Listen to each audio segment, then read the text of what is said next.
ঘটেছিল একটু বলবেন?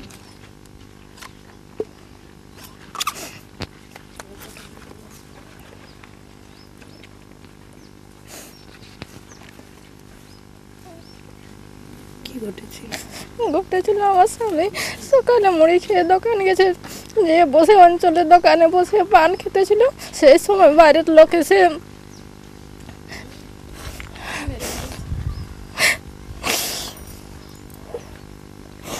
তৃণমূলের লোকরা হাত বাড়িয়ে দিল। সেই সঙ্গে তিনজন চলে এসে আপনার আঙুল বাড়িয়ে দিল। এবার 3-4টি গুলি মেরে চলে গেল। ছেলেকে বলে সামনে দাঁড়াও, ছেলেটা ছুটে পালাতে ছিল।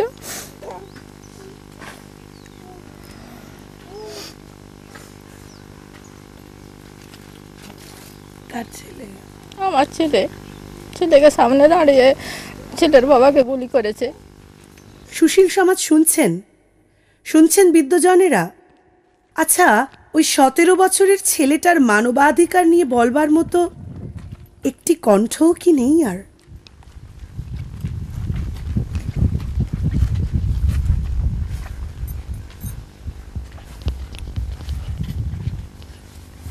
আপনার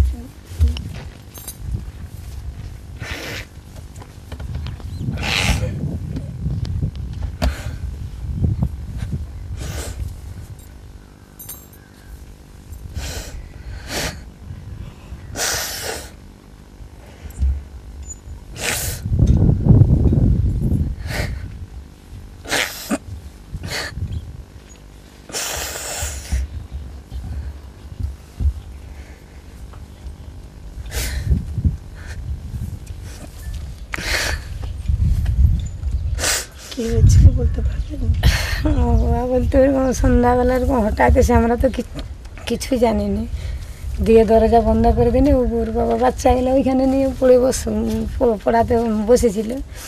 দিয়ে আর ওই যে ওই ক্লাব থেকে একটা ছেলেকে তুলে এনে দিয়ে ওইখানে জানলা দিয়ে ডাকা করাইছে, বলছে বাড়িতে আছে। আর আমরা তো বুঝতে পারিনি যে ওই সব বলে।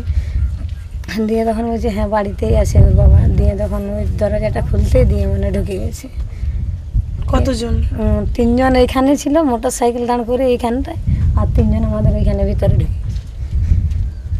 আবার ওই আমাদের ঘরে ওই পাশে চারদিকে আবার ছিল,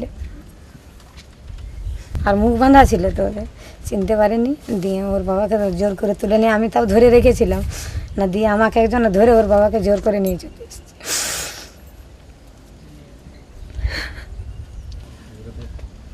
সন্ধ্যাবেলা? হ্যাঁ, 7টা বাজতে 10 মিনিট বাকি ছিল বাড়ি থেকে তুলে নিয়ে সন্ধ্যাবেলায়। উনি কি করতেন? এর বাবা কিছু নেই, এমনি ট্যাক্সালে মানে লেবারের কাজ করতো, কিছু করেনি। আর ওই যে পার্টি করতো। তারপর কি করে খবর পেলেন?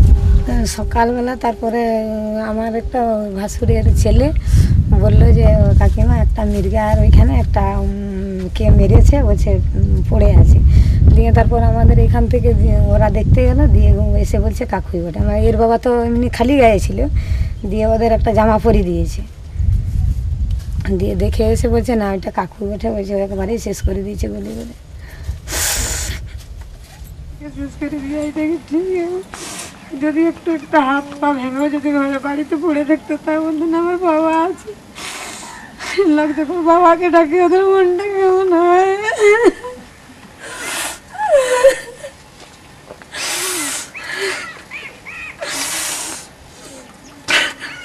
মাওবাদীরা নাকি গরিব আদিবাসী প্রান্তিক মানুষদের জন্য রাষ্ট্রের বিরুদ্ধে লড়াই করছে। শ্রেণী সংগ্রামের কোন অভিধানে গরিব খেটে খাওয়া শ্রমিক শিশুরঞ্জন মাহাতো তাদের শ্রেণীশত্রু? উত্তর খুঁজে পাই না।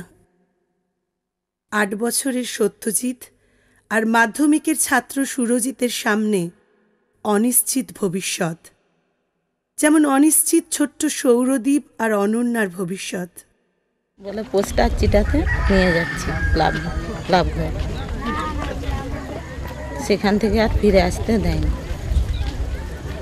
নিয়ে যেয়ে জঙ্গলের সামনে মেরে ফেলে দিয়ে চলে গেছে। আমি ছোট ছোট বাচ্চাগুলোকে নিয়ে যাচ্ছি, তখন দেখছি তার ডেড বডিটা পড়ে আছে।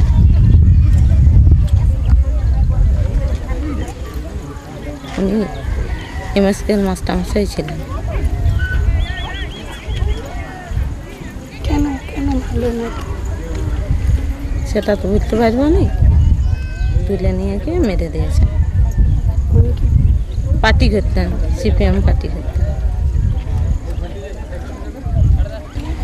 যখন ভাবেন সেই দিনকার কথাটা খুব খারাপ লাগে, এখনো তাকে ভুলতে পারিনি। রাগ হয়। হ্যাঁ, রাগ হয়, এই যেন প্রতিশোধ নেব। বাচ্চাদের কি বলেন? বাচ্চারাকে কিছু বলি না, এমনিতেই। তো ছোটরা হ্যাঁ, ওরা বোঝে তো বোঝে না, ওরা খুব একটা বোঝে না। বাবা হ্যাঁ, খোঁজে। হ্যাঁ খোঁজে। ওর বাবা কলকাতায় প্রায় যেত, তখন বলতো মা কলকাতা থেকে কবে আসবে। আমরা শুধু রাস্তায় পড়ে থাকা লাশ দেখি, বুঝি না কিভাবে অনাথ হয়ে যাচ্ছে একটা গোটা প্রজন্ম, কিভাবে আক্রান্ত হচ্ছে শৈশব। আমার ভাইকে ওরা ধরে নিয়ে খুন করেছে, খুন করে মেরে গেড়ে দিয়েছে। যা শুনছি ব্যাপারটা জ্যান্তই, মানে আধমারা করে জ্যান্তই গেড়ে দিয়েছে। বডি এখনো পর্যন্ত পাওয়া যায়নি। ভাইয়ের পরিবার পরিবার দুটি ভাইপো আর ভাইয়ের স্ত্রী। কত বড় বড় বাচ্চারা? একটা 6-এ পড়ছে আর একটা ক্লাস 3-এ পড়ছে। 13 তারিখে ঘর থেকে বেরিয়েছে। আমি শুয়ে আছি, আমার মাথা সারলে ডেকে নিয়ে গেছে। কখন যাবি, কোথায় যাবি, তোকে ফোন করছে। আর আমি তো ভালো শুনতে পাইনি। তোটাই যে ঘর থেকে বেরিয়েছে, এবার আমরা কত টাইমে খুঁজছি আমি। আছে তখন আমার কাছে তো ফোন ছিল। যেখানে ফোন করছে সেখানেই সুইচ অফ হচ্ছে, ফোনে লাগেনি। তারপর দিন সকালে খবর হয়েছে, রাস্তায় পুলিশ তো পাঠিয়ে ধরেনি তো, কিছু শুধু চাষবাস করতে হবে। আর কিসের সংসার যাবে সেই ইচ্ছা। সেই ছেলেটিকে আমার যে মেরে দিল, সেটা তোমরা দেখতে হবে নি কেন? যদি পাঠিয়ে ঘুরতে তাহলে জানতো যে পাঠিয়ে হচ্ছে না করছে। ভালো ছেলেকে এই তো ছোট ছোট দুটি বাচ্চা, ওগুলাকে আমি কি করে মানুষ করবো? এক লোককে করলে গুলি, আর এক লোককে একবারে জীবনে মেরে দিল।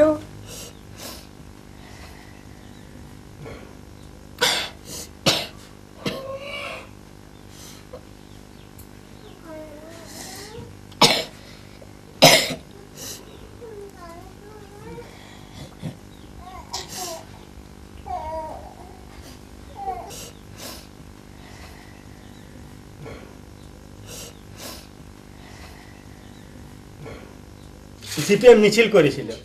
মিছিল করতে তার ওদের সেদিন সেই পলসি ভাঙায় মিটিং ছিল ওদের, ওই জনসাধারণ কমিটি।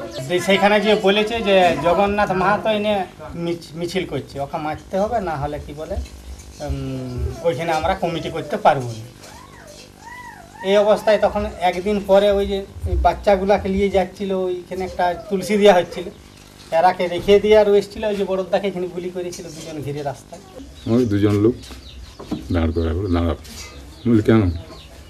ওই কেন বলার সঙ্গে সঙ্গে পেছন দিক থেকে বের করে বন্দুক বের করে, আমি সাইকেলের উপরে এক পা নিচে আছে, এক পা উপরে আছে, মাথাটা লক্ষ্য করে চালাই। আমি এরকম এইখানটা লেগে তখন দাদা ওই লোকাল পার্টি অফিসে ছিল, আর আমি বাইরে বাইরে থাকতাম। এবার এই ছোটো ভাইটির হচ্ছে যেত মাঝে মাঝে দেখা করতে আমাদের সঙ্গে, ওইটাই ওর অপরাধ, ওর দাদাদের সঙ্গে যোগাযোগ আছে। এবার সকালবেলা খবর গেল ওকে মেরেছে, হাত পাগুলো ভেঙে দিয়ে সব প্যান্ট জামা খুলেছে, খুলে মোটামুটি অ্যাসিড দিয়ে পুড়ি দিয়েছিল, কটা কাটা অ্যাসিড দিয়ে এইগুলাকে ভেঙে দিয়েছিল। আমি তুলতে গেছিলাম, চোখগুলাকে বের করে দিয়েছিল, চোখগুলা নিয়ে এসে রাত্রেবেলা রাস্তার মধ্যে ফেলে দেয়, পোস্টার কিছু দিয়ে আছে। অবরুদ্ধ জঙ্গলমহলে অত্যাচারের আসল শিকার হন মহিলারা। গ্রাম থেকে গ্রাম অত্যাচারের একই কাহিনী। জঙ্গলে যেতেন আপনারা, কেন নিয়ে যেত? এখানে মিটিং করব, আমাদের জনসাধারণের মিটিং আছে, যেতে হবে। যেতে সব হতো। আপনারা যেতেন সেখানে? হ্যাঁ, প্রত্যেক বাড়ি দুজন করে যেতে হবে। অপহরণ করবো, তৃণমূলের লোকরা আছে বলে অপহরণ করবো, অপহরণ করে নিব সন্ধ্যাবেলা না যদি যাও। এরকম কতজন থাকতো ওরা? ওরা অনেক থাকতো, ওরা মোটর সাইকেলে যাচ্ছে। ও, ওরা মোটর সাইকেলে যাচ্ছে? হ্যাঁ, আর আপনাদের ওরা হাঁটবে নি, ওরা মোটর সাইকেলে যায়। ননা চলছ, ননা চললে ভূতা চলছ, কদম বিহাচ, সে আবার গড়মালছ, গড়মালে হয়ে সেই ভাদুতলায় হয়ে মেদিনীপুরে হয়, সেদিকে ছাড়িয়ে দিয়ে ওরা পালাই গেছে। অত দূরলে আবার আসতে পারি না। হ্যাঁ, সারা রাত সেদিকে কি শাস্তি পাইছি বাবা, হ্যাঁ কি শাস্তি দিয়েছে গো ওই এরা গনের লোকে। রান্না চাপালে সে হাঁড়িকে লেগে ফাঁকায় বাজড়ি দিত, সে রান্না খাতেও দেয়নি, খিদায় মরেছি সারা দিন রাত। জানো কত শাস্তি দিয়েছে। আমার দুটো গরু আছে, ছাগল আছে, নানা রকম জিনিস আছে ঘর, সেসব কিছু দেখার দরকার না, আপনারাকে যেতে হবে। জঙ্গলে জঙ্গলে গেলাম তোমার সেই মেদিনীপুরের ধার লাল রেল লাইন ফাটাতে, সেখানে আমাদেরকে ডাঙায় বস করে দিয়ে চলে গেলো। সেখানে আমরা রাত 10টা পর্যন্ত সেখানে বসেছি। এলাকা এখন দিয়ে পালিয়ে গেল। এবারে আমরা ছেলে মেয়েরা মনে করো রাত 12টা ঘরকে যখন এসেছি তখন 1:30 2টা বাজে। এত শাস্তি করেছে, এত শাস্তি দিয়েই করেছে। এখানকে নিয়ে গেল, চলো বুড়িপাড়ায় মিটিং আছে, বুড়িপাড়ায় মিটিং আছে, চলো নিয়ে গেল। আমরা সব যখন না লাইন দিচ্ছি তখন আমরা চাবুক দিচ্ছি, বলে কেন যাবেন, চলো মিটিং এর সিপিএন এর মিছিল হলে তখন সব আগে আগে চলে যাবে, আর আমাদের মিছিল হলে পেছন দিয়ে কাটবে। চলো ঠেঙে ঠেঙে নিয়ে গেছে, নিয়ে গিয়ে সব প্রশাসনের কাছে আমাদেরকে ঠেসি দিয়ে তারা বাবুরা কেটে পড়লো। প্রশাসন আমার ভালো, বলছে মাসিরা তোমরা কি করতে এসছে? বলি কে নিছে? বলি ওই যে ওরা আলিয়ে এসছে। বলে ওরা কোথায়? বলি তারা পালিয়ে এসে। আমাদেরকে বলি তোমাদের ভয় নেই, তোমরা যে রাস্তায় এসেছো সেই রাস্তায় তোমরা চলে যাও। গরিবদের কত কষ্ট হচ্ছে, জঙ্গল যেতে পাচ্ছি না, রেশনটা যে আমরা তুলবো তাকেও পাচ্ছি না, পয়সা না হলে এই যে ছানাপুনাদের আমাদের অবস্থা। এই রাস্তাঘাট কেটে দিয়েছে, অবরোধ চলো। আজ এই যে অবরোধ, গাড়ি ঘোড়া বন্ধ, দোকানদানি বন্ধ, গরিব মানুষ তাহলে কী খাবে? নিচে পায়খানা করি, পায়খানাটা ছুঁচে খাবে, ছুঁচে খাবো পায়খানাটা, এইটা এক চাকর পেট বাবা। জঙ্গল মহল 3 বেলা আমরা খাই, সকালে পান্তা খাই, পান্তা খাই যে যার কাজে যায়, ঘুরে আসে গরম খাই, আবার কাজ করি। হ্যাঁ, আমাদের তো জঙ্গল মহল লোকের মানে কি, আমরা হচ্ছি আমরা পরিশ্রম, কঠোর পরিশ্রম করব, কঠোর খাটবো আর কঠোর খাবো।